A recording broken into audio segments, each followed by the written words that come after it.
Ladies and gentlemen, what is going on? This is Dr. Chris Featherstone here with Vince Russo for the WrestleMania post-show review. Ladies and gentlemen, we saw title changes.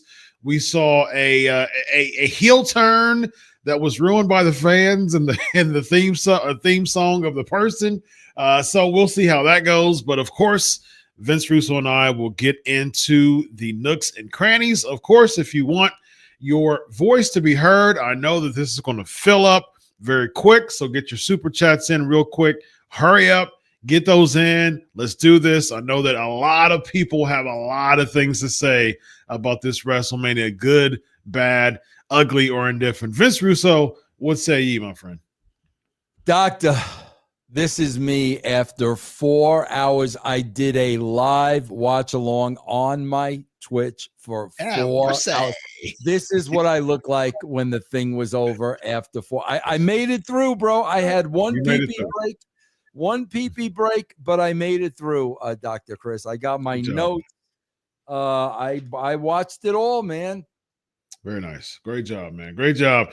Well, this is basically what Vince Russo is showing us right now is that watching 4 hours of WrestleMania is akin to getting tripped off of LSD. That's exactly what's going on right now. Absolutely. So that's what we are seeing right now. Absolutely. All right. So I'm sure that a lot of you have a lot of things to say. So, of course, go ahead and hit those super chats for us to get into it. Otherwise, let's get right into the first match of the night. Before we get to the first match. What's up, Vince? Because if we get right into the card, I'm going to completely forget about this. Bro, I got to tell you something, man.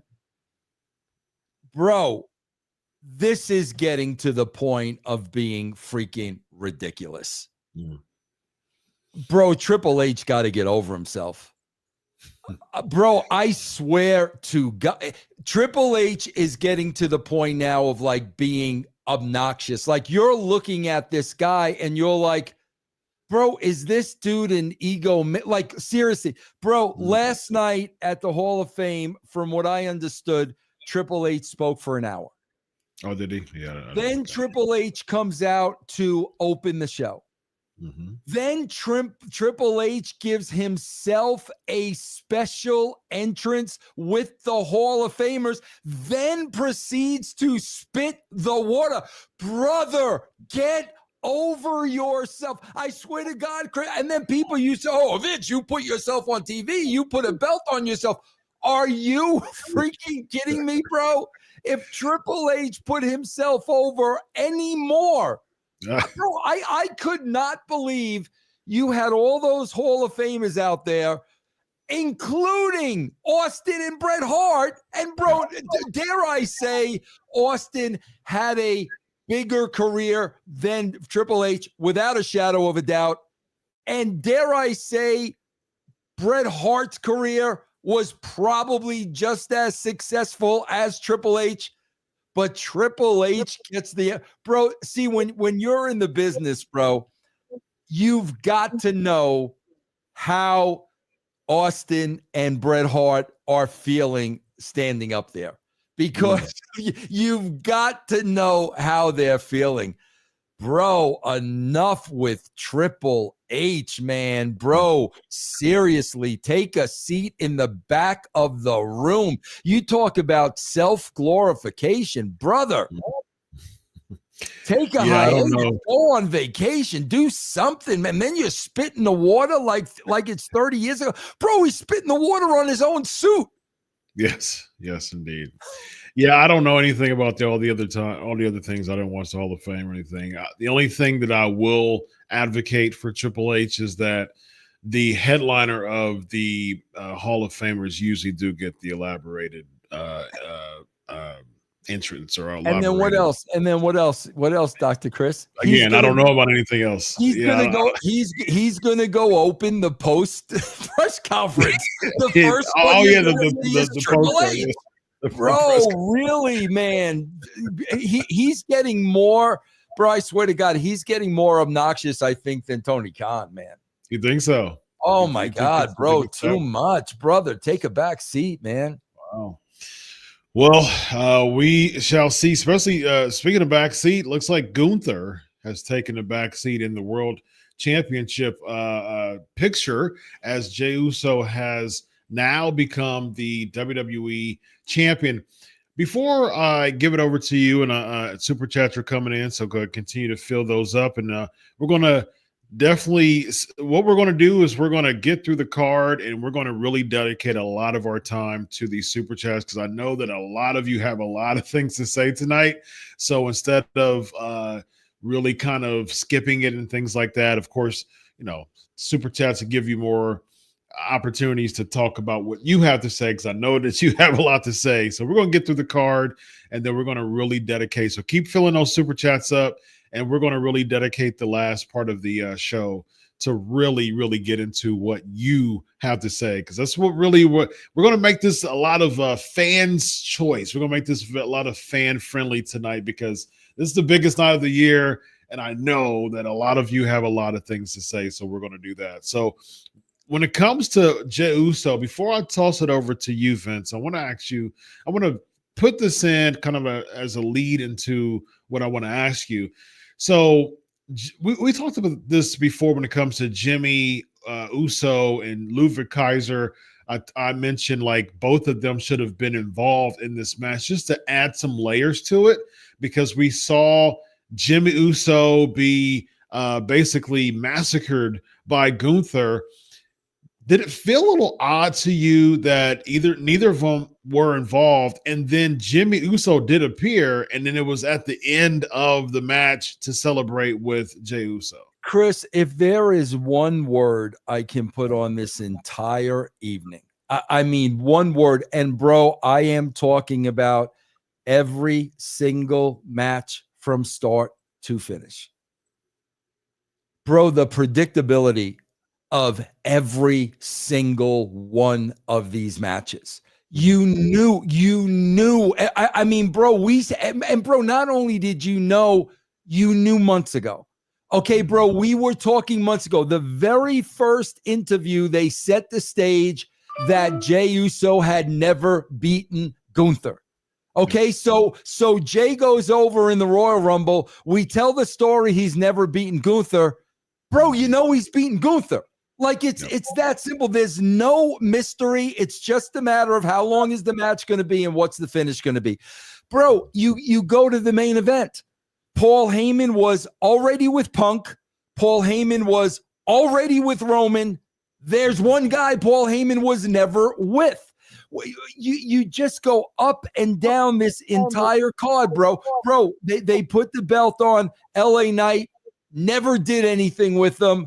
Fatu was hot. Fatu's going over.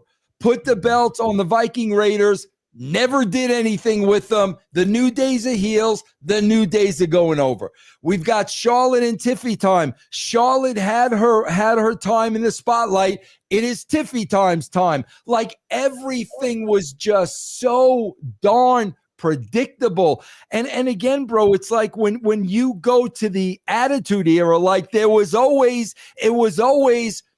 is Austin going to outsmart Vince this time, or is Vince going to screw him again? And if he's going to screw him again, how is he going to do it? I mean, bro, everybody, we knew the outcome of every match on this card for weeks. 4 weeks we knew just like tomorrow night. Cody can't beat John Cena. Like a serious, there's no, like everything is black and white. And that's what blows me away, Chris. When we get to the finish, we'll talk about this. That 60,000 people were surprised by that finish. Right. Like, do you not watch the show? He was already with Roman. He was already with Punk. There's only one place to go, man. And it's shock and awe. Yeah. But anyway, bro, yes, we knew Jey was going over. We knew Jey had to beat him clean because he never beat him. Now he's got the big moment at WrestleMania. I think they tried to protect Gunther by having him tap out rather than getting pinned, because he could use the old excuse there was an injury, and if he didn't tap out, he could have been out for 6 months to a year. Whatever he wants to say, that gives Gunther a little bit of wiggle room. But Chris, I got to tell you, bro, you lose WrestleMania last year to Sami Zayn, you lose WrestleMania this year to Jey Uso. You got a lot of rebuilding to do with Mr. Gunther. I agree with you 100% on that. Yeah. First of all, we're almost at 600, and as soon as we get to 600, we'll give you some applause. So continue to. Well, there we go, 601.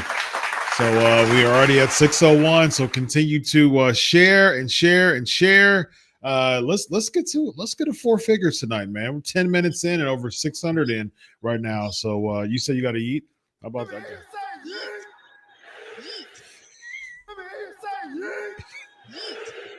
There you go. One more time, ladies. There you go, ladies and gentlemen. And just because of that, we got 18 more people. Just because we were eating. So let's continue to share and share this. Let's get to 4 figures. This will be unprecedented for us, man. I think we've got to 5 and 6 before. Yeah, listen, I just had over 3,000 people on my Twitch, and I tried to tell everybody to come over here, guys. So I think we should be able to get 1,000 people in here, I would hope. Yeah, absolutely 1,000. Super chats are filling in, so continue to get those. Again, we're going to really focus on super chats tonight as far as what you have to say tonight. That's really what we want to focus on. I know that I also want to back up too because I got my notes here before we even got to that first match. Bro, what a hell of a set. Beautiful, really nice. Unbelievable. The money, like what a hell of a set. I think that may have been the best set I've seen on a WrestleMania. So again, man, I want to give props. And I want to give props. And all I'm saying about that first match is, guys, I say this all the time. These guys are millionaires and they have a lot of money, but their work ethic is blue collar. These guys busted their butts, no question about that. All I'm saying is the minute they set it up where Jey Uso has never beat Gunther, and then I'm not afraid of you, there was no mystery. You know Jey Uso is going over in this match. Yeah, and here's my thing. Like, you knew that he was going over, but give us ebbs and flows. Give us a little bit of moments like, oh, is he really going over? Like, that's where I think that you bring the Kaiser spot in. That's where I think that you do things like that, because you can easily do power bombs and splashes and spears and stuff like that. They're going to kick out. I mean, that's what we're used to. They're kicking out at 2. It's going to be false finishes. We see dozens of false finishes every match. So that's something that we're so used to that wouldn't really bring an element of surprise in. If you bring the Kaiser spot in, that would bring an element of surprise in my opinion. And bro, think about this too, Chris, along the same lines. Look at that last match. Okay, bro, bring in the bloodline first. Absolutely. To help Rollins. Yes. Then what do you got, bro? You got Drew McIntyre to take for Punk, and then get past all of that. Then Heyman does that. I don't know why they're missing these beats. It's like they're trying to keep this thing so simple, but guys, man, you're keeping it simple, but you're making it very predictable. Like, that's what I was hoping for, bro, because we haven't seen the bloodline. Now all of a sudden, when push comes to shove, do they come and help Roman? Does McIntyre come out? Do all that Zabada first. Then you do the Heyman spot. Yeah, you do all the schmas and stuff like that. Yeah, I think, and that would have even been a good time to debut, because the Hikuleo or whatever from New Japan, there's been reports that he's been signed for a while. This would be a good time. That would have been a good time to bring him in. You know what I mean? Like, just don't bring him in with another vignette and just have him, come in randomly or some SmackDown segment or something like that. But this would be a good opportunity to have him come in, especially he's a tower. And so that would have been a really good opportunity for him to choke slam, CM Punk and Seth Rollins and come in with the bloodline. And so I think stuff like that is what could have really added layers. And I kept talking about that, man. Add layers to these matches. Yeah. We are tired of false finishes every single match. But that crowd isn't. Their audience isn't, Chris. That's the problem. Because, Chris, let's look at the end. Bro, they took every finishing move from each other, but a 65-year-old man giving you a nut shot is going to put you down for 15 minutes. They don't think those things through. And, bro, I had people in my chat saying that. Bro, you couldn't beat him with a spear. You couldn't beat him with a curb stomp. You couldn't beat him with every finishing move. But a 65-year-old man giving you a low blow is going to put you down for 10 minutes. A low blow and chair shot is that's what did it. That's the one that did. Yeah. And I think you got to pull it all out. Last year when we saw the Bloodline Rules match, you brought in a lot of people to add to that ebb and flow of the match to bring in more of an element of surprise. You brought in Taker, you brought in Cena, you know what I mean? So stuff like that really helped. And I'm thinking with this match, why wouldn't Kaiser want a spot like that? And why wouldn't it have made sense for Jimmy Uso? You could have had Kaiser come in, distract the referee. Gunther does his gimmick, and then the referee's already distracted. That's when Jimmy comes in the black hood, super kicks Gunther, gets his spot back from the whole blood thing. I'll tell you why, Chris. I will tell you why. Because, listen, Triple H just did an interview this week, and he made it clear. He reads what they're saying, the internet wrestling community. He takes what they say to heart. So what are they doing, bro? It's WrestleMania. This is Jey's moment. We've got to give Jey a clean victory. Guys, this is not real. Okay, Jey Uso did not beat Gunther. That's the way you booked it. So this is Jey's moment, and we can't have outside interference, and we can't have this, and we can't. Okay, then don't have any of that, and in the process, totally kill Gunther. Okay, have it your way, man. Have it your way. 100% agree with. See, stop. You know how I think psychology, Vince. I'm thinking long game in this. Why couldn't you? There's so much that could have went into this. One, you could have had the Kaiser and Jimmy spot, and fans don't care about Jey Uso having a clean win and no interference. They would have liked that because a lot of people said that it was anticlimactic, and a lot of people felt that way. I'll let my son come in, who's a Jey Uso fan, and my daughter. And they were watching the first match. I let them watch the first match while I was down here. My son said it was short. I said, what do you think? Because I wanted to use because he loves Jey Uso. And I wanted to know what he said. And because I was going to use it for this. And I wanted to quote him verbatim. He said, it was short and the hits were so soft. And he's 10 years old. And that's how he felt about the match. And Chris, listen to this. Okay, so now Gunther taps out. Okay. Where you going with Gunther on Monday? Take what Dr. Chris said. Everything we talk about on this show is not hate. It's not bitterness. It's logic. Mm-hmm. Take what Dr. Chris said. Kaiser comes out. We forgot all about the link between Kaiser and Gunther. Mm-hmm. Kaiser comes out. Kaiser tries to help Gunther. It backfires. That causes Gunther to lose. Bro, now you're off to the races with Kaiser and Gunther. Now you are off to the races with them on Monday. Now you make Kaiser as a babyface. Yep. Where are you going to go now? Okay, so Gunther's here's what's going to happen, Chris. Gunther's going to cut a promo. He's going to make excuses, and some baby faces randomly going to walk out rather than do it in a logical way. Agreed. Yep, absolutely. And similar to what I was saying with the long game stuff, it's you could have, even if you could have put a little bit more time in the Kaiser Gunther thing, turn the Kaiser Gunther animosity, build it more. You could have had a tag match because Jimmy gets his spot back. You could have had Jay and Jimmy against Kaiser and Gunther.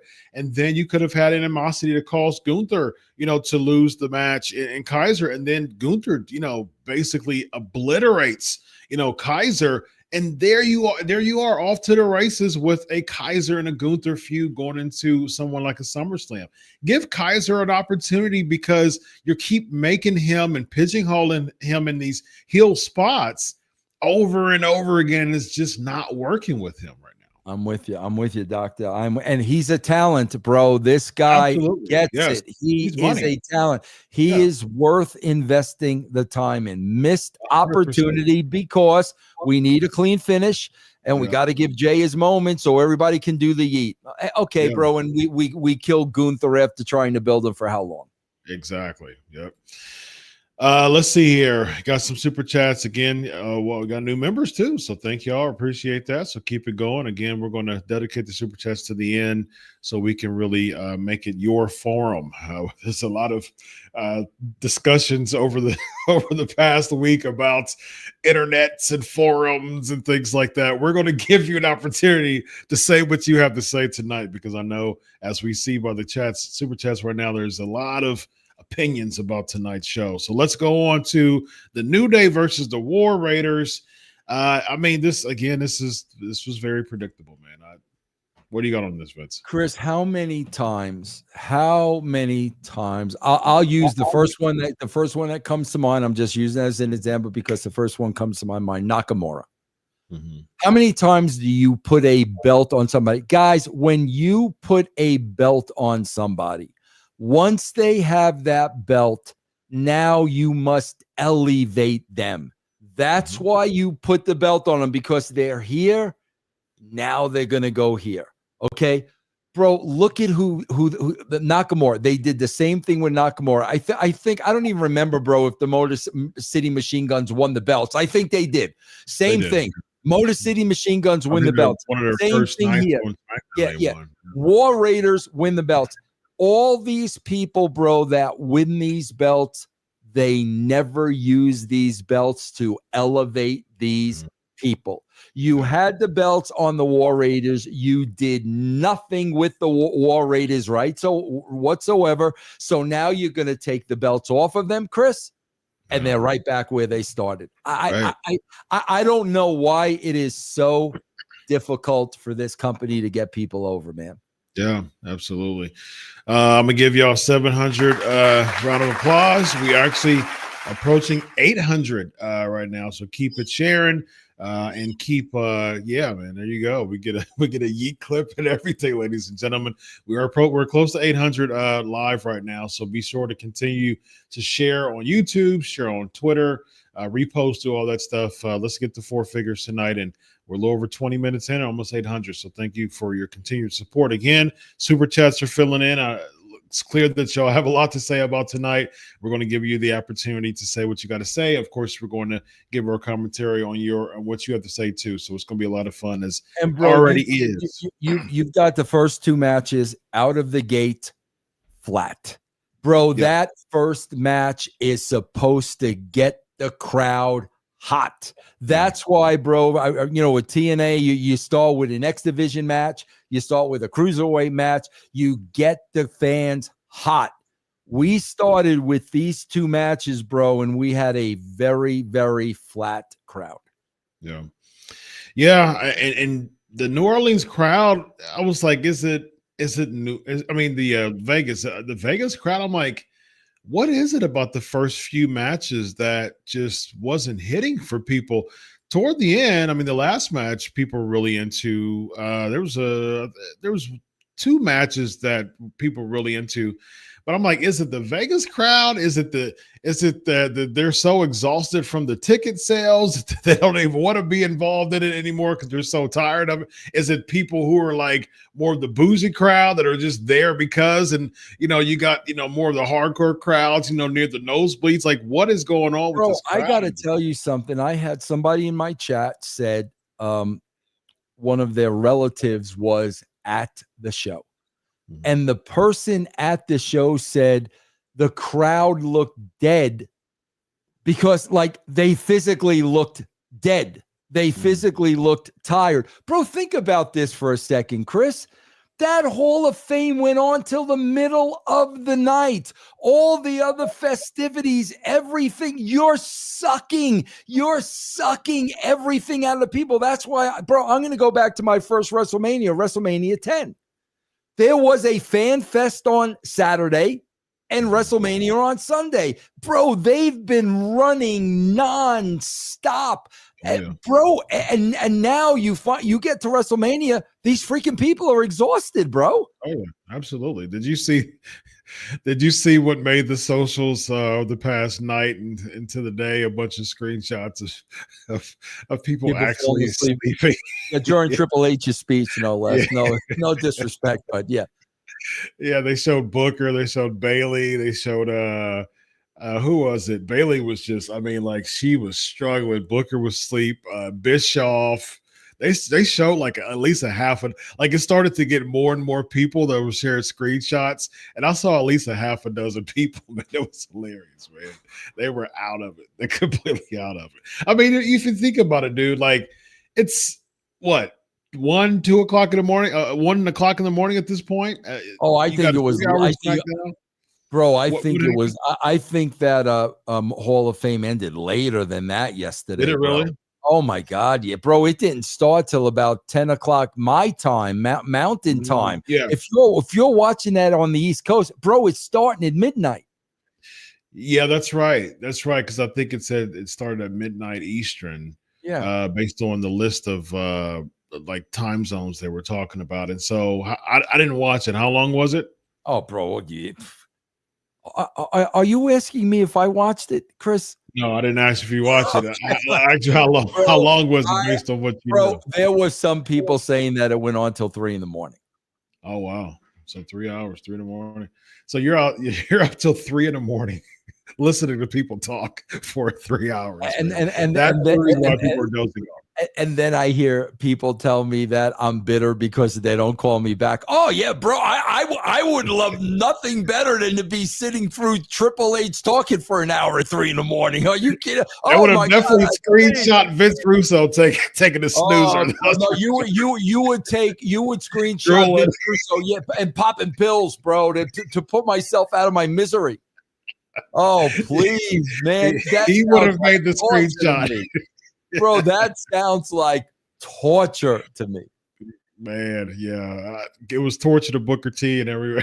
All the other people who were, understandably so, they're going to sleep at 2 o'clock in the morning Eastern time. All right. By the way, we're over 800, ladies and gentlemen, so keep it going.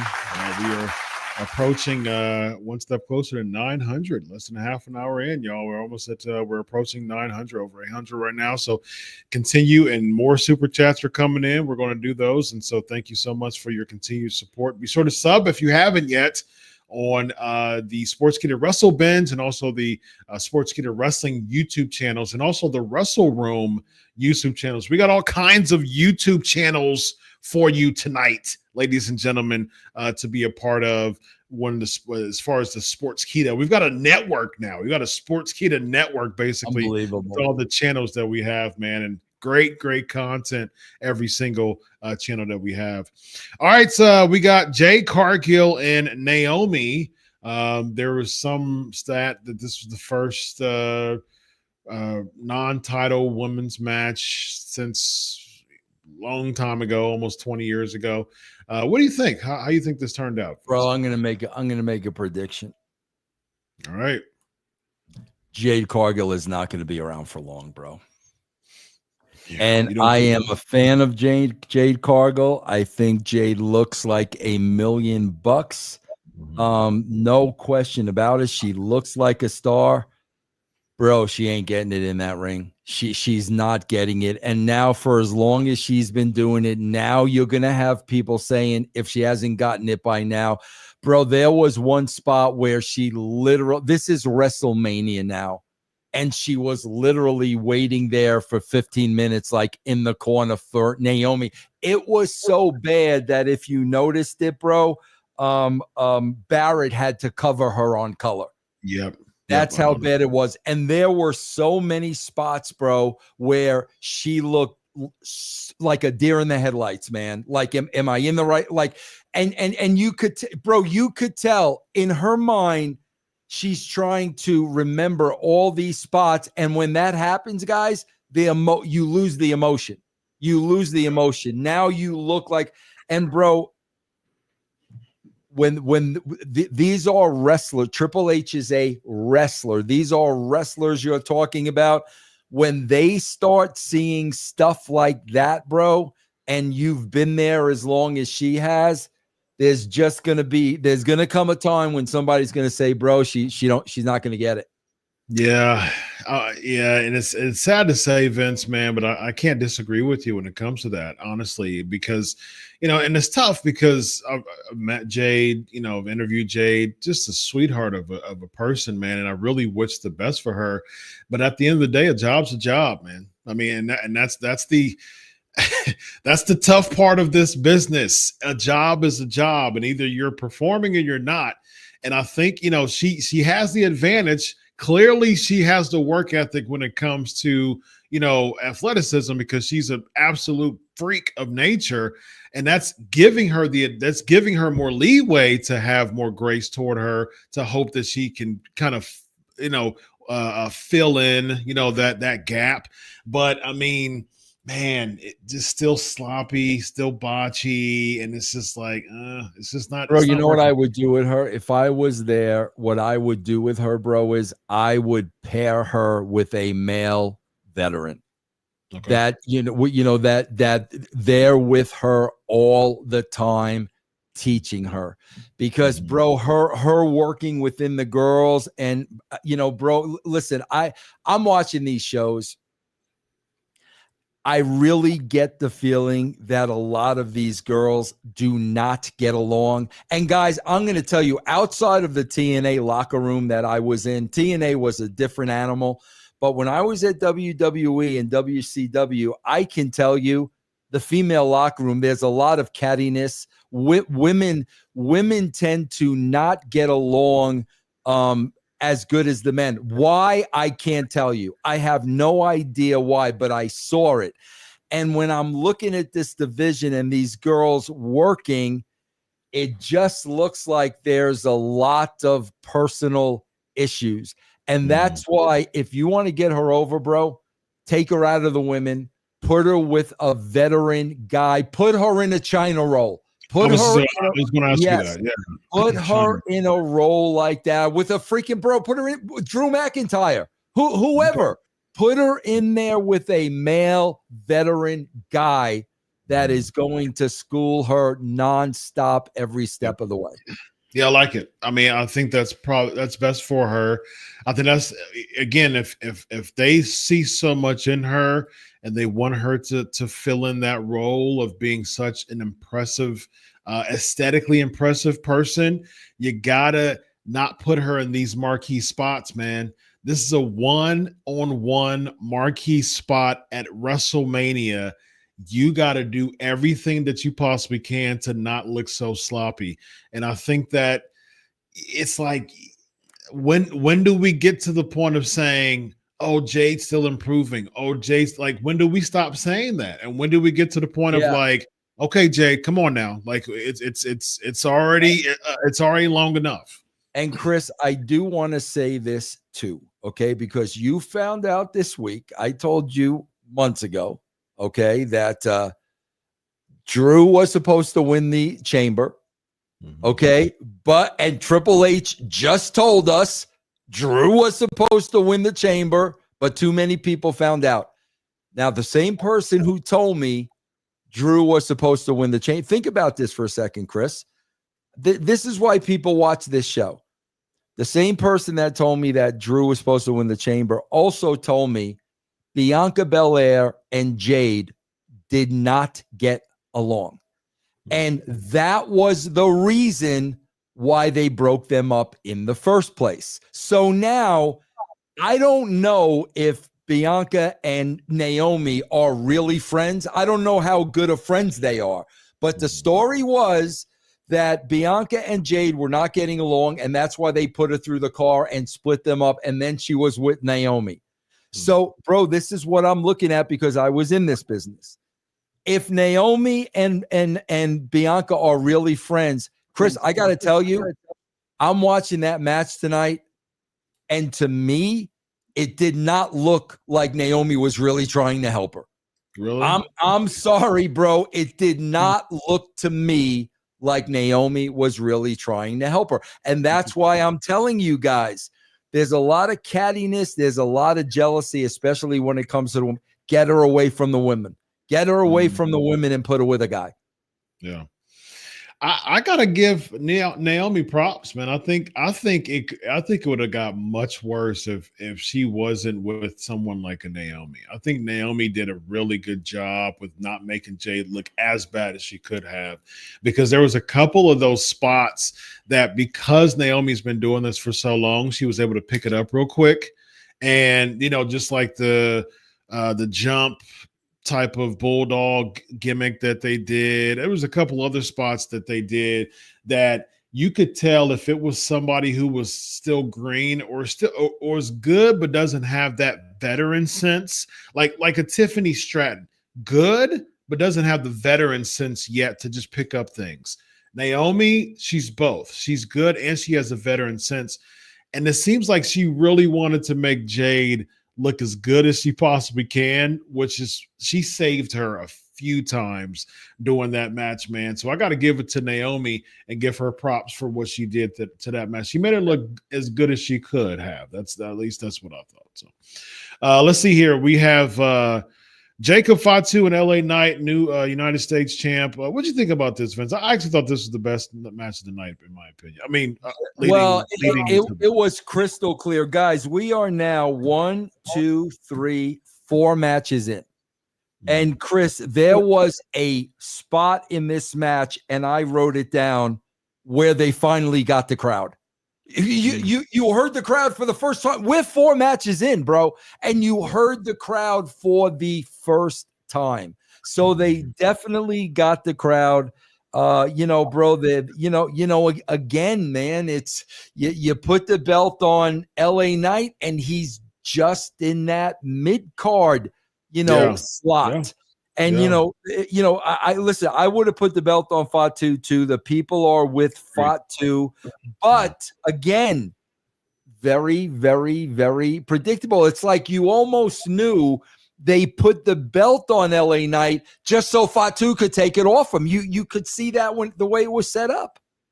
Yeah, it seems like there's a bigger picture with this. It does seem like we're going to get Fatu solo for the U.S. Championship. There's going to be some dissension within the bloodline, reincarnation of the bloodline, this version at least, and we'll probably get a marquee match of Solo versus Jacob Fatu, with Jacob having the babyface role and all this. Fans are into him, man. I mean, gotta ride the wave, when it comes to that. So I'm with it. I think Fatu is money. He looks like he could be the U.S. champion for sure. He's absolute money, super agile, and I mean, to your point, man, this is where the fans started to turn and the crowd started to get into the show. But this is match number 4. This is match number 4. So we're already well into the show. We're over halfway through the show. And now the fans are starting to turn over. We're actually 1 away from 900, y'all. So somebody of these 899, share it to somebody for them to become here. There's the Hogan. There it is, 900, ladies and gentlemen. 900. Let's get to 4 figures. Keep sharing. And we're actually 11 more just right there. So we're almost at 1,000, y'all. Let's get to 1,000 tonight. Continue to share and like and do all those things. We're having a lot of fun. So, all right. How did I get blurry, Chris? Why am I blurry? The Wiggles. The Wiggles got you blurry, man. The Wiggles get you blurry. Yeah, it's still blurry. Try it one more time. Try the gimmick one more time. Yeah, just pull back slowly. There you go. Pull back. There we go. Okay, I'm back. I'm back. There you go. It popped. It popped just like that. I think, like I said, I think it's clear that we'll get Fatu and Solo for the U.S. Championship. What do you think of Fatu's trajectory for the rest of the year? Oh, cool. It's cool, bro. He's got it. He's got charisma, and that's why people are with him. He looks different. He's got it. He's got it. Yep. I talk about the it factor all the time. Agreed. Let's go. El Grande Americano defeating Rey Fenix. Vince, what say ye about this spot here? No yeet. No yeet. Bro,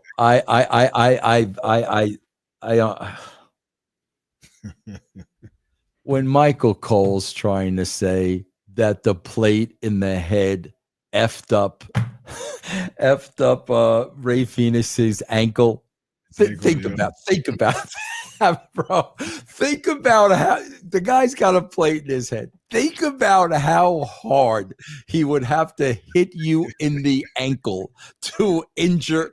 Why would you even that? Was absolutely ridiculous, bro. Absolutely ridiculous. The one thing I did say about this, I thought it was a great entrance for El Grande Americano, probably the best entrance of the night, which was really, really, really cool. But again, man, you knew this was going to be a spot fest. But that one thing with he hurt his ankle with come on, guys. Please bro, stop. I'm telling you, Vince. I'm telling you, I love those campy. Again, if we're but I don't think that was supposed to be campy, Chris. I think that was supposed to be serious. I think that, but I think the campiness is the actual plate spot, man. I love the plate spot. I love the plate spot too, but not you're gonna shatter somebody's ankle with it. Shatter it, shatter it all. I think my thing is this, man. If we're gonna go with this plate gimmick, let's go all the way. If you if he's going to put the plane in and someone's going to punch him, sell the knuckles. If someone's going to elbow him, I think it shattered his elbow. You got to play it all the way in, because here's the thing, Vince, man. I think we miss, and I mentioned this before with this El Grande gimmick, which I like. I think we're missing so much of pro wrestling was armory, circus tents. That was the gimmick. That was the point of pro wrestling back in the hear ye, come on, step right in. It was that type of field. El Grande Americano is the perfect person for the camp tent. Step right in, man. Here's the disconnect. We were in on that joke. Okay, Lou Albano having a rubber band sewn in his cheek. We were in on that joke. They're trying to sell that as serious, bro. They're trying to sell it as serious. But what I will say is, if we are going to get because one of the worst things that's happened to pro wrestling is that people has been so obsessed and just absolutely entrenched and incensed with these spots and these flips and these kicks and these random, Darby Allin spots and all this stuff, man, that we've gotten away from just the campiness and the gimmick and the gimmickry, so to speak, of what pro wrestling used to be, the days of yesteryear. And to me, this whole thing is a breath of fresh air of what the days of yesteryear is when it comes to gimmicky wrestling. I see your point, but they can't try to sell it seriously. Yeah, so don't sell it seriously. But if I was Michael Cole, I would say I would make it more of a question thing. What was it, the plate? You know what I mean? You got to really make it circusy. You know what I mean? That's the thing, because the thing is someone like an El Grande, and I give them kudos for even in making El Grande Americano a thing in this cesspool of internet pro wrestling marks who don't care about stuff like that. It just goes to show, man, that if you peel back all the layers of all the spots and stuff like that and flips, people still like characters and gimmicks. And that's what still keeps pro wrestling. At the end of the day, that's what still the lifeline of pro wrestling, man. So, what's the payoff of this? I don't know, but people were talking about Chad Gable not having a spot last year, and they wanted him to have that Sammy spot. Well, here you go. And the fact that no one knows who it is and all that, and the fact, because we've talked about B-roll footage to set up stuff like this. Chad Gable going to the dark alleys of and he gets the mask and all that, like stuff like that, man. It's like, okay, that's the type of stuff that gets me intrigued, man, because this is like yesteryear circus tent type of stuff, man. So I like it. All right, let's get into Tiffany Stratton defeating Charlotte Flair. What say you about this? Oh, is it time? Come on, a WrestleMania style. Oh man, they put this on a different. Okay, they put this. I'll just say it anyway, guys.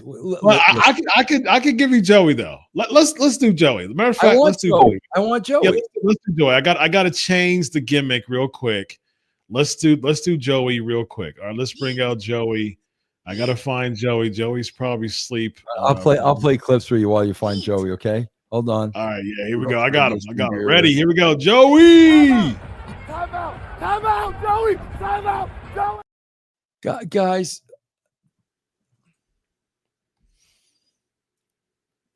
you can't have Shawn Michaels and Triple H go out there wearing suits as old men, spitting water and saying suck it. And bro, that's the thing, man. These two guys with DX, I was there from the beginning of DX. Mm-hmm. These two guys were the epitome of cool. Bro, the fact that you guys come out wearing suits, you're freaking corporate now, bro. Okay, you're not cool anymore. You're corporate now. You're wearing the suit. Vince Russo, bro, I can pretty much say this, Chris. I could pretty much probably say this.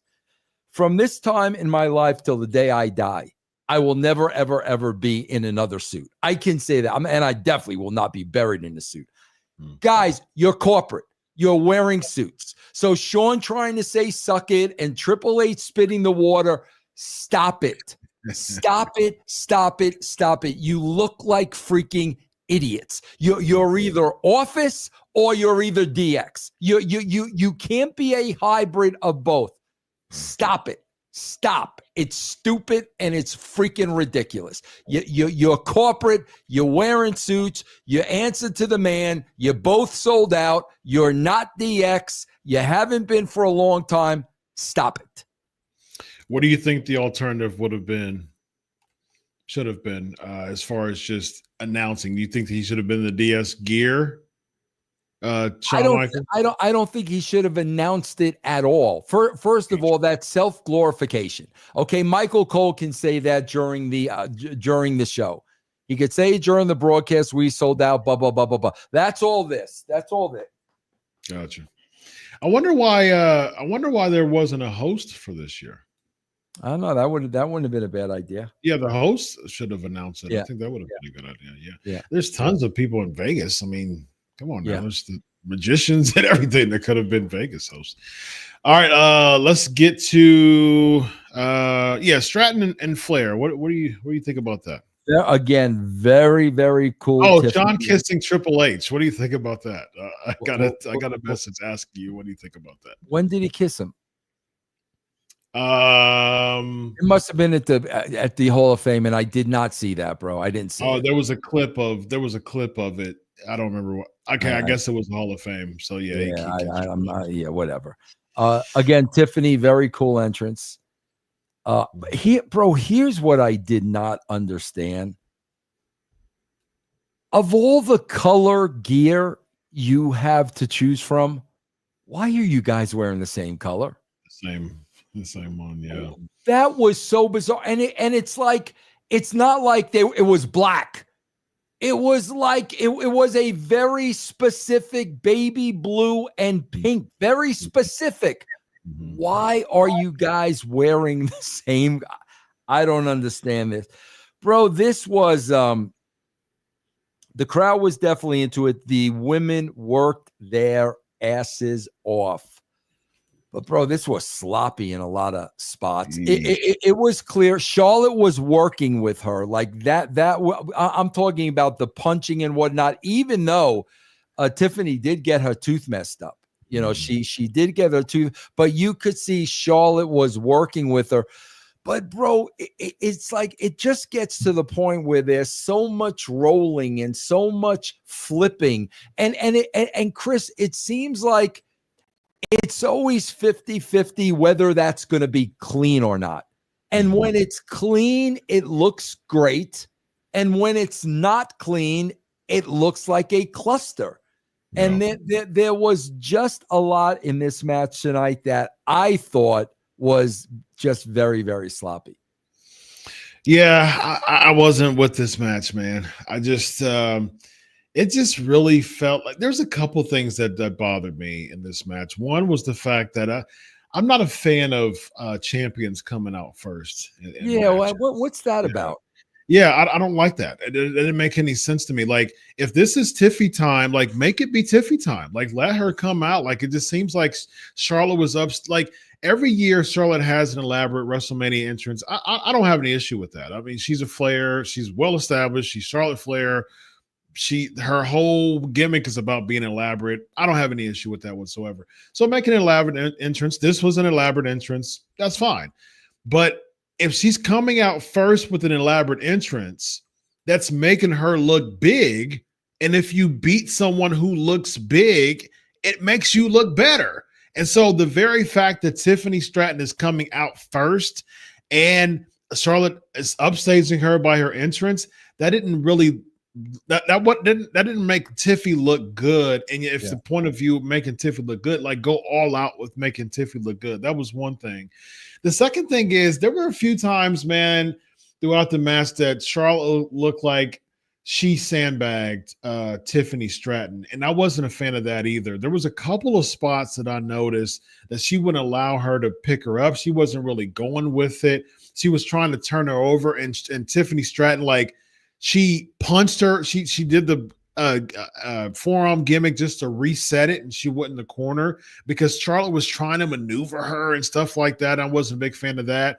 And then Tiffany Stratton, she was trying to do the leg. She was trying to work the leg. It seemed like that was the arc of the match.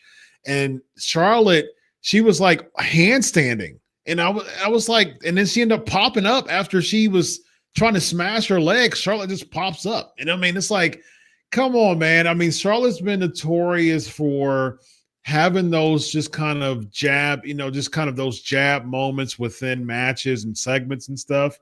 It's just like, I just hope it's not true. I hope that you knew that you were going to lose, so therefore I'm going to go ahead and do a couple of things on the way. I just hope that's not the case. Chris, I think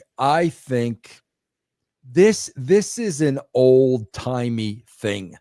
And, bro, it's no surprise her dad's Ric Flair. And I think that that's a lot of what's going on. And I think a lot of what's going on with Charlotte is, okay, Tiffy, if you're the girl that's going to the next level, then you better freaking hang with me. Let's see if you're ready to go to that next level, because, man, if you don't hang with me, I'm going to embarrass you. That's very Ric Flair, bro. That is very Ric Flair. That is very old school. Yeah, I think that's been going on with Charlotte from day one. Like, okay, this is the girl you want to push. Okay, no problem. Let's see if she's ready. And I think Tiffy got smartened up where, if I don't hang with her and if I don't see, I'm going to get buried. And she got a taste of that in that first promo. And then after that first promo, I think somebody smartened her up and said, listen, Charlotte's a veteran. Her dad's Ric Flair. This is what a veteran's going to do. And I think and she upstaged her on that SmackDown promo. She upstaged Charlotte. Absolutely. Yeah. But I think somebody smartened Tiffany up along the way. But I get you, but when I'm thinking about Flair, though, I'm thinking more of like he really he really cares about like who's the next guy in line. You know what I mean? Like, because Flair was that type of person that, although not a lot of people got along with him per se, he really was serious about the business, and he really took the business very, very seriously. So with the Stings and with the Nikita Koloffs and with the Magnum TAs potentially, he was like, okay, yeah, you're going to have to earn this. I don't pick that up from Charlotte, though. But it's also, bro, look at who you just mentioned. Nikita, Sting, and Magnum TA. Look at who you just mentioned. I'm sure they were ready. Magnum, not so much. Magnum was just a heartthrob of a person, man. And he should have been in that spot. I think I mean, before the accident, I think that it was a great spot for him to be in. Yeah. But, Sting wasn't ready either. Sting was green too, man. I mean, like Flair saw so much. Flair was making Sting look good in '88, dude. That was like 2 or 3 years into his entire career. And like when they had the Clash of the Champions match that went an hour and did a draw. And then that was like 89. And then he won in 90, his first world championship. And so Flair made Sting looks so good because yes, he's green. Yes, he's just a gym jock. But at the same time, I see so much in this character that I really want to invest in that character. I do not pick up Charlotte Flair trying to invest in the character because she sees so much in the character. Maybe it seems like she's just. Maybe I don't. Well, there's been a couple times she's done this though. So who does she see in if she's trying to help characters? Like she did a spot with Becky Lynch where she just threw the belt, during that segment. It's just like, so there's been a few times where like Charlotte's kind of jabbed at people, and it's like, okay, come on, man, come on. You're a veteran in this thing. Like you're well established. You have a Hall of Fame career if you retire tonight. Come on, now is the time to really start to help people and have that Flair mindset with like, I see money in this person. I'm going to do my darndest to really help this person. So that's my take on it. Let's see here. We have the main Rollins and Punk and Roman Reigns. I think this was in my opinion, I think this was a very telegraphed finish. I think it was very telegraphed because I was thinking like in my head, what's the only thing that makes this main event worth buzzing about? I know the match quality, and said the same thing to you before, Vince. I knew the match quality was going to be good, and it was. But what's going to cause us to want to think more about this match? The only thing was the finish of Paul Heyman going with Seth Rollins. That happened. Now what, in your opinion, Vince? I don't understand. I don't know if it's because we've seen so much of it and we're smart to it. Like, these fans, bro, when there's a false finish with 20 minutes left in the show, that's not going to be the finish, guys. Right. Like, all you got to do is look at your watch and know we're not talking about the finish till maybe 8 minutes before the match ends. So when you're doing false finishes, at 9:30 and 9:40 and 9:45, it's not the finish of the match. I don't understand these people. I do want to really put one thing over. My God, I could not believe this. Chris, they saved the announce table for the main event. I could not believe it. That's the first time I'd seen that in freaking years. Even the Spanish nobody went near that announcer table till the very end, the main event. Thank God you need to do more of that. But Chris, you talked about, you're talking about telegraph. He's got Roman's looking at him and Punk's looking at him, and he's got the chair. Rollins is dead in the other corner. You guys can't see that? Like, really? You can't see what's happening here. And then when Reigns had the chair, you like literally Heyman telegraphed it for at least 10 seconds.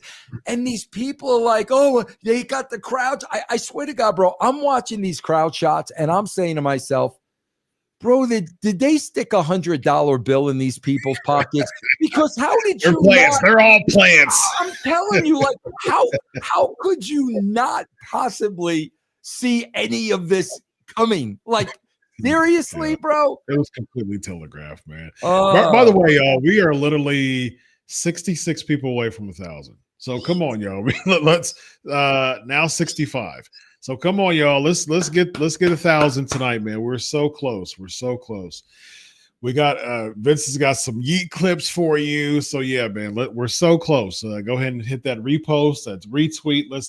We're almost there. So let's do it. And then, like I said, man, one of these things they have to understand, man, and somebody's got to say this is, man, they're hitting each other with every finish possible. There's so many kickouts with all their finishes. Then there are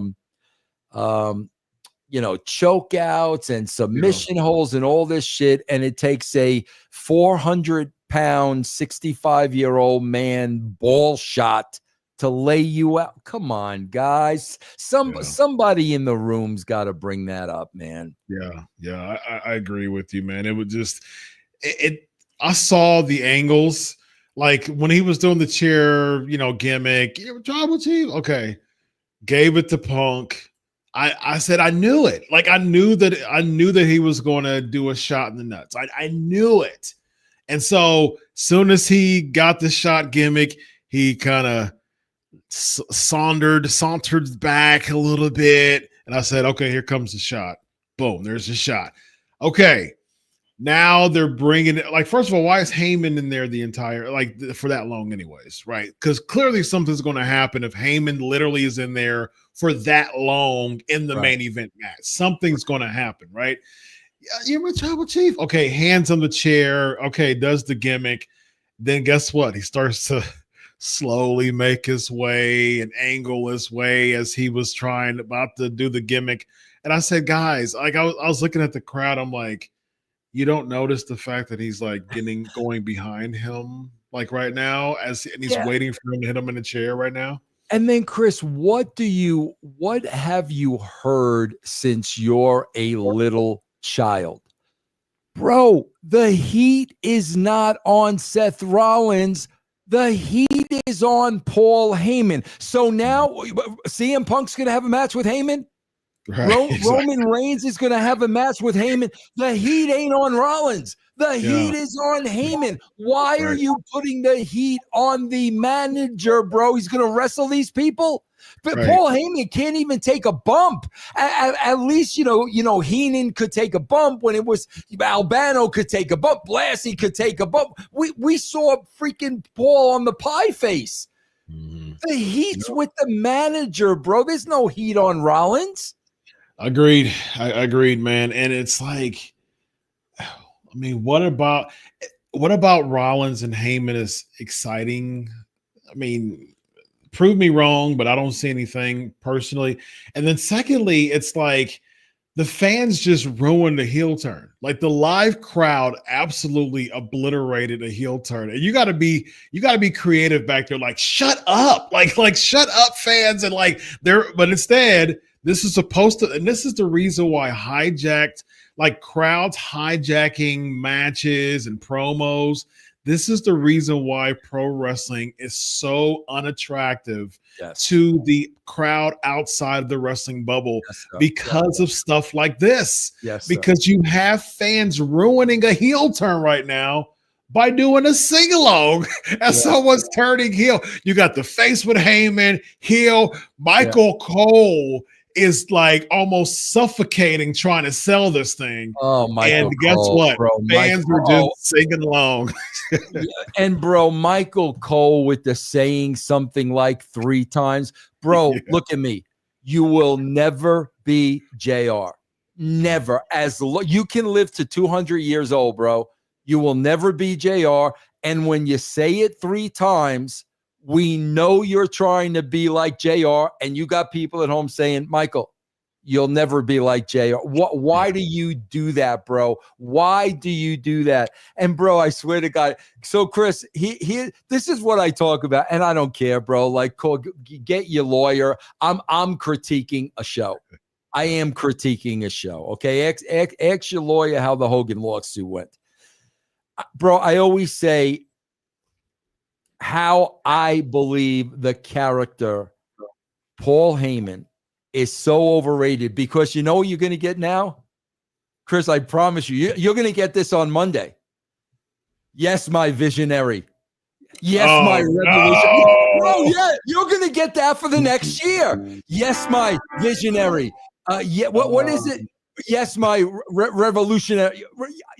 That's the thing for the next year. That's it for the next year, bro. I hope not. And I'm like, okay, bro, we're going to just...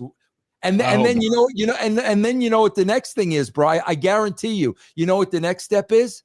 What's that? It's going to be back to Brock. That's going to be the next thing. I don't think so. Oh yeah, I still don't see Brock. Give it 6 months, bro. I still don't see Brock in this whole TKO. I think as long as Vince, now we could get eventually back to Brock when this stuff subsides. I said when give it 6 months. I said give it 6 months. You think it'll subside in 6 months? The whole Vince McMahon stuff? Yeah. Okay. Yeah. And I do want to say this, bro, because I've been pretty stiff on him today. I do give Triple H kudos because I read this morning he did bring up Vince in the speech. And kudos to you, bro. Yeah, I give Triple H credit for doing that. There's nothing he could have said that could have been right or wrong. But bro, you can't have these two nights like Vince McMahon just was obliviated off the face of the earth. You can't do that, bro. You just can't do it. So I do give the guy credit for bringing him up. I can dig it. Yeah. We're so close, y'all. 25. It's 15 now. 15 left before 1,000 live. So let's do this. We can do it, y'all. My hand to your hand. Dusty Roll, Starcade, 85 tour style, all times, baby. 15 left before we get to 1,000. There it is, 1,006 right now, ladies and gentlemen. We did it. We did it. Impressive, amazing numbers.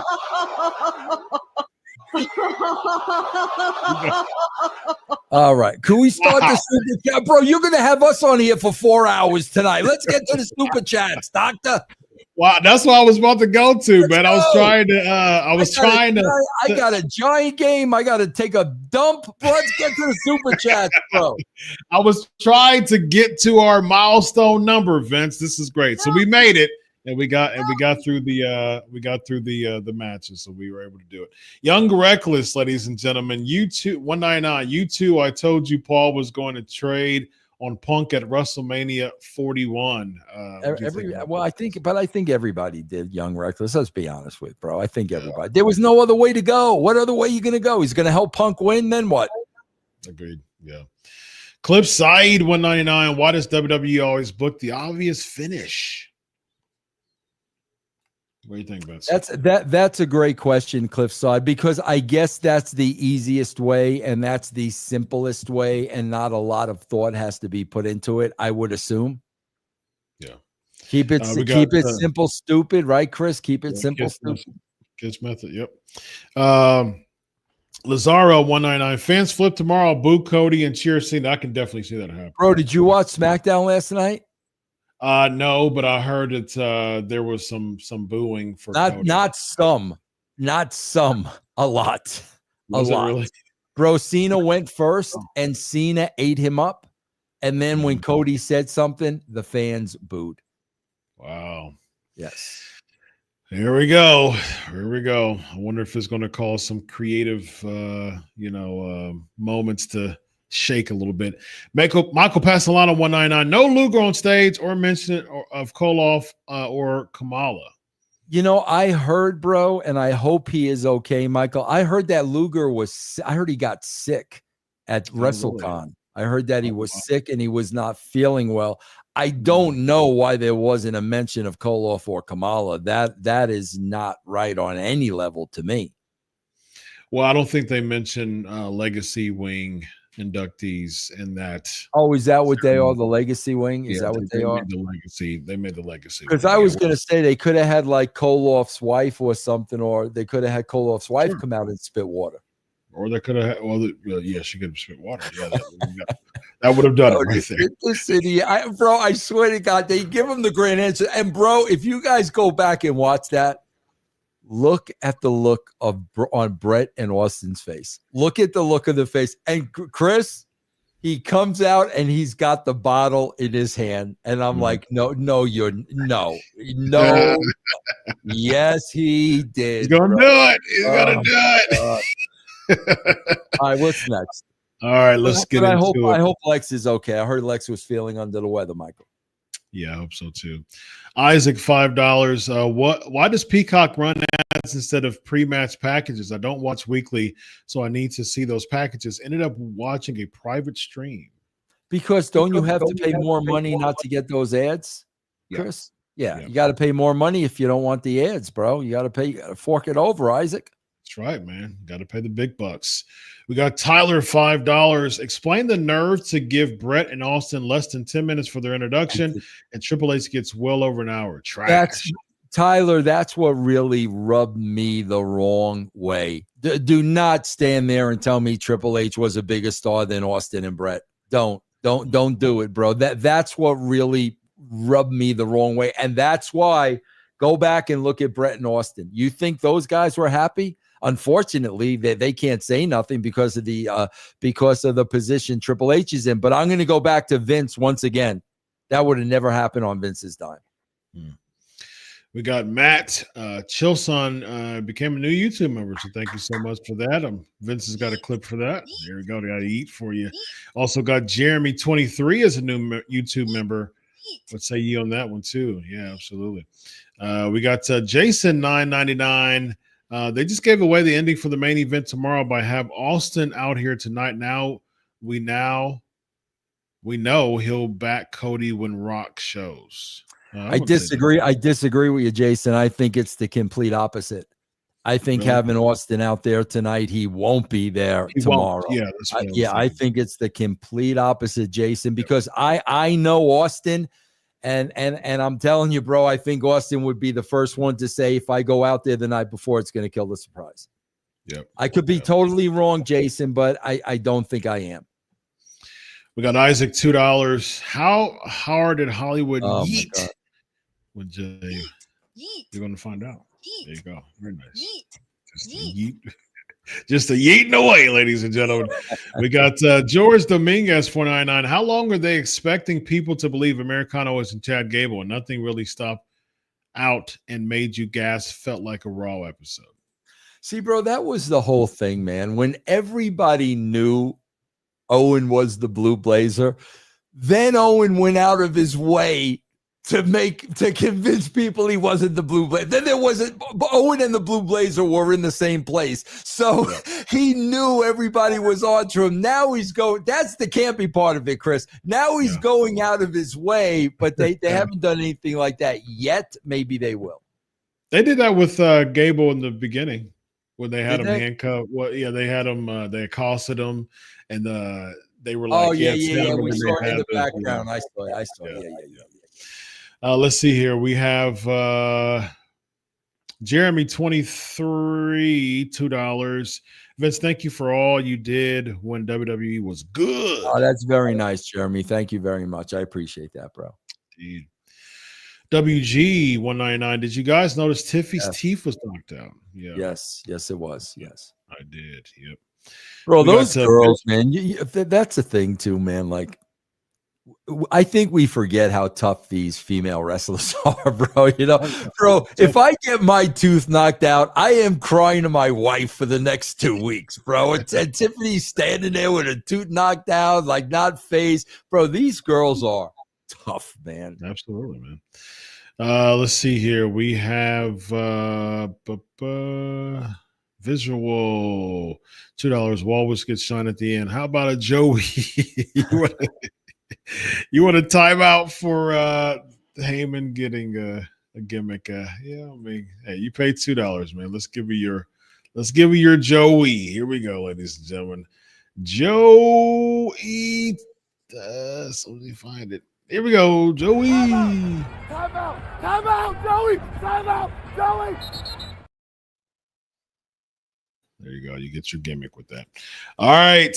Next we have Jeremy, $5. Vincent, Dr. Chris, do you see any female wrestler working well like Wendy Richter back in the day?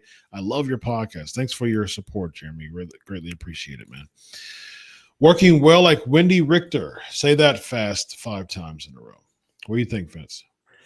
Guys, I got to tell you, Jeremy, I like a lot of the women, Chris. I really do, but there's no stories for any of them. The story is the fight and the match. Yeah. I like these women. You've got to put them in stories, man. We just did a thing with Sable, the Attitude Era. Bro, Sable's the baby face. Everybody loves Sable. Everybody loves Sable, okay? Next thing you know, bro, she comes out in Playboy. And now she is so full of herself. Like, that's a story, man. Give me something rather than they don't like each other. True. We got Moon Man, $10. LA Knight should move on to a title. So should Punk. I think it lines up perfectly if they have a effing spine. Also, usually I don't agree with your opinions, Uso. I'm hyped to hear it this time. There you go. Don't agree with your opinions, but hyped to hear what you have to say, though, Vince. Bro, the big problem, Moon Man, is you're talking about LA Knight. You're talking about, Punk. Okay, the problem is, bro, who's over that they're going to put them with? Seriously, where's LA Knight going to go now? Where is CM Punk going to go now? He's going to go in a program with Rollins. Oh, that's new. Or not. Yeah.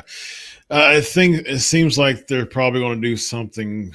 This triple threat seems like it's not the end because both were screwed by Heyman in some way. So even though if either they're going to just do another variation of the triple threat in a cage or something like that, or maybe do we get like Rollins having like another 1 or 2 people that goes with him? Bro, I'll tell you what I'll tell you what I would do. What's that? I would bring in Bischoff for one of them. Okay. Absolutely. Without a shadow of a doubt. Bro, can you imagine Bischoff and Heyman rifting back and forth? That would be tremendous. Bro, honestly, like I read, when Eric went back there the last time, bro, first of all, Eric lives in Wyoming. He lives in the state next to me. Bro, Eric lives on like a beautiful freaking ranch. He's living the life. And then he tried to go back to the WWE. He lasted about 3 weeks. And he has always said like he can't do it again. But if it's just going to TV, I think he might be into that. Bro, I swear to God. The person would probably be like, I could see a Reigns bringing in Eric bro, I think that would be terrific. I think Punk and Eric would gel. Who could a third guy be? To manage Reigns? Yeah. Omos. No, it's got to be. No, of course not Omos. Come on, Vince. You're supposed to get into the gimmick, man. Yeah. You could have the whoop whoops with Roman Reigns. You could have. You got your clip. Here we go. No yeet on Omos. Who else is out there? Who could play? Who could be that third banana? Man. I don't know. Somebody who's out there who could manage, like someone who's an established manager. You got to know him. You got to know him. You got to know him. See, that's the thing. I can't think of anybody who's an established manager who's unsigned. That's, Bischoff is the only person I can think of. What other? MVP would have, but he's in AEW. I don't know. That'll be interesting. I'm sure there's some comments of some people who believe. No, nobody. Someone said Davari. Nah, it's got to be like somebody within a Heyman Bischoff. It's got to be Jimmy Hart. Someone said Jimmy Hart. Jimmy Hart's too goofy. I don't think that would work. There's not a lot of people out there that fit What's that. the Cornette? Yeah, Cornette too. I don't know. No, see, that's what makes it. That's why I said Omos, because it makes it. I don't know an answer. Yeah, so you I don't either. I'll think of one though. Yeah. All right, let's see here. Bob 279, LA done dirty by Triple H. Wait, you think the ship is sailed with LA Knight? Bob, I would say that if it were a singular case, but we've seen that with so many talent, Chris. We've seen failure with so many talents, man. I don't think it's a personal thing against LA Knight. They just, bro, they just can't get talent over to the next level, man. Yeah, I've heard LA Knight is he's not the one to quickly say yes or no, sir, either. Yeah, well, good for him. He shouldn't be either. He's a talented dude. Yeah. 1K people in the chat also sauce for $2 says in the chat, Raju needs to pay y'all. Hold on. Pay winner, baby.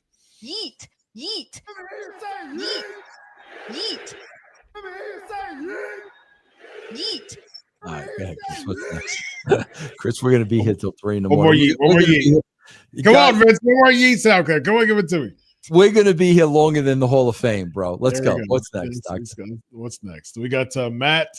We got trying to get these super chats in, man. Matt Chilson, $5. We had 2-month love triangle over Paul Heyman to main event WrestleMania. Almost all flights are over Pride, but creative shows none in their work. I agree with you, Matt. I agree with you. I'm telling you, bro. Now we're going to get yes, my visionary, yes, my revolutionary. Yeah, I'm telling you, we're going to get that for the next 6 months now. Sheesh. Traffic Jam, $2. WrestleMania 41 was a C+ for day one. Predictable. I think. I hate to say this, Chris. I think that's kind of being kind. Think so? See, that's the thing about wrestling, you guys. Here's the thing about wrestling, bro. This is always the out, and this is always the trick, Chris. They only remember the last thing they saw. The only thing they're going to remember is that last match. And a lot of times, bro, that's what they'll bank on. That's what, as long as the main event is good, they're going to forget about the rest of the show. Yep. It's called recency bias. Let's see here. We got Robert Rose, $5. They totally botched the bloodline story thanks to Rock, because it seems like that Heyman was supposed to turn on Roman for the Rock would have made a sense. I think he said made more sense.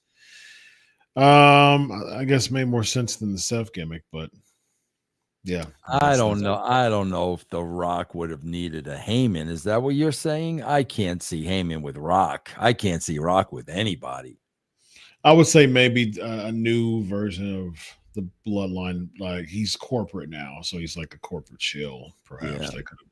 I mean, I wouldn't have been opposed to if Drew and Heyman would have both went with The Rock and Heyman would have been Drew Stickman. I wouldn't have had an issue with that. Yeah. Let's see here. Population, $1. Thank you so much for your continued support. We also have a new member, Oz. Thank you so much. Very, very much. Yeet. There you go. You get a yeet.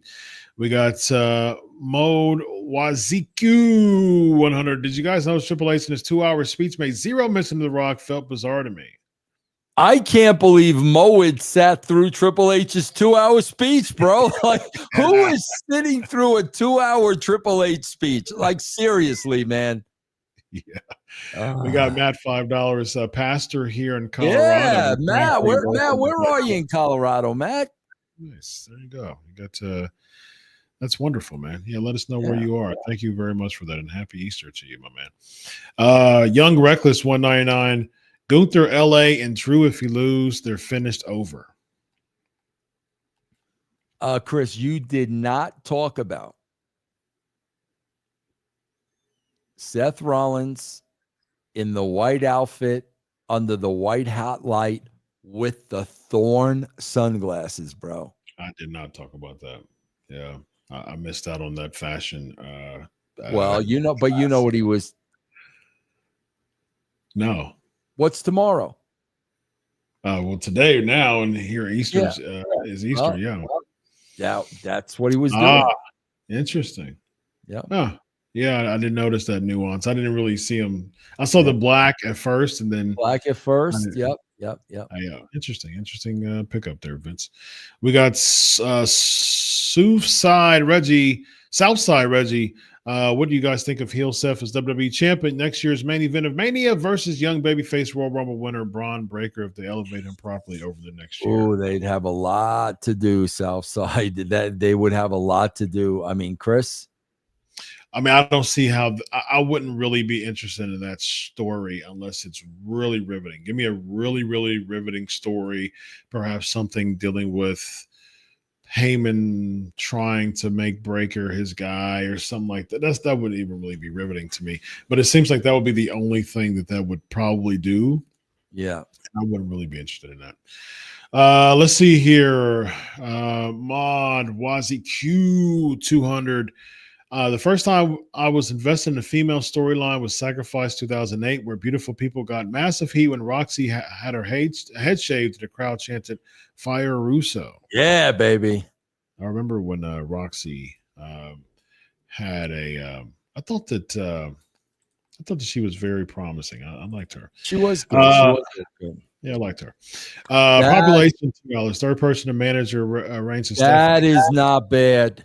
That is not bad. That's the best one I've seen. Population. Okay, I can dig it. Very good. Final boss and gays put Dutch with Rome and give them mustache. Yes, love that. Yes. Mustache Mountain's back, ladies and gentlemen. Zubair, $20. Let's see here. As leading of WrestleMania Night 1 was mid, not looking forward to Reigns. To Rollins and Heyman, Jey winning like that. Wow. Rather Jey win and rematch Raw after WrestleMania main event. Many false finishes too. Watch with friends and they thought no logic.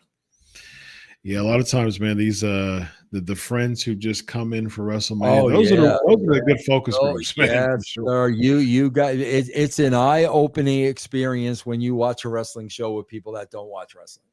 Yeah, absolutely. Oz gifted a membership once again. Thank you so much, Oz, for your support. Wow. All right. We made it through all the super chats. We got over 1,000 people, man. What a successful show. So thank you so much for all your love and support. We got nice. Population also gifted a membership. So thank you so much for all these memberships. Nice. We will be back here tomorrow, same bad time, same bad channel, right, Doctor? Yes, indeed. We will be here. We got more. We got Seth managed by Heyman, Roman managed by Eric Bischoff, and Punk involves an ROH favored by bringing Jim Cornette as his manager. What do you feel? I don't like the Cornette thing because Cornette's too cartoony. Even though Heyman is too, but Heyman's not as cartoony as Cornette. I don't know. I'm not saying that because it's a personal thing, but Jim Cornette would have to be serious in the role. Let me just put it to you that way. He would have to be serious in the role. Gotcha. Hamp 499. Seth is an atheist. I doubt that he was acknowledging Easter. He was most likely symbolizing return of the Monday Night Messiah. I don't think he was acknowledging Easter, Hamp. I think he was mocking it. That was my point, bro. I think he was mocking it. Yeah, that's what I picked up from what you were saying in your explanation. Yeah. So, yeah. All right, Vince. Let the listeners know where to find you, my brother. Yeah, guys, listen, man, if you never listen to Russo Brand, I'm giving you a free week right now. You can go hear me for free at patreon.com/Russo TWC. Go grab your free week. It'll cost you nothing. Wonderful. I had a lot of fun with you all doing a kind of watch along via Twitter. I popped up in a couple of minutes. I was like, let's go ahead and do a watch along. Found out a couple things from backstage and reported on the fly while I was there. So it was a lot of fun. So go ahead and follow me at Chris Prolific if you haven't yet. And lots of fun as always, Vince. So we're back at it tomorrow, man. And looking forward to it. Happy Easter to you, my brother. Happy Easter. Happy Easter to everybody out there. And don't forget the meaning of Easter, everybody. Don't forget the meaning of Easter. He is risen, ladies and gentlemen.